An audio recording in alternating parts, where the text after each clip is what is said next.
ఎవ్వరి బలవంతం లేదు. కొంతమంది అంటున్నారు బలవంతం మతం మార్పిడి, బలవంతం. నీ బొందరా, నీ బొంద అని చెబుతున్నాను నేను. ఎవడురా బలవంతం పెట్టి మార్చేది? నేను మారాను రా నాయన, నేను మారాను. నేను ఒకప్పుడు విగ్రహారాధికుణ్ణి, నన్ను ఎవడో బలవంతం పెట్టలా. క్రీస్తు ప్రేమ నన్ను బలవంతం పెట్టింది. క్రీస్తు శిలువ త్యాగం, సత్యం నన్ను బలవంతం పెట్టింది.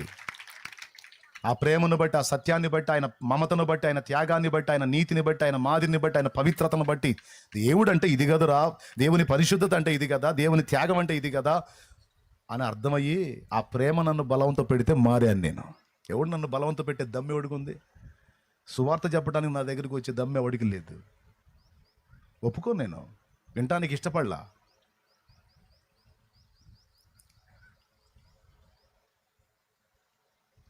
అలాంటి వ్యక్తిని నేను చేంజ్ అయ్యాను. క్రీస్తు ప్రేమ ఏముందో నాకు తెలియదు, అంటే ఆయన ప్రేమలో శక్తి ఉంది, అది వాస్తవం.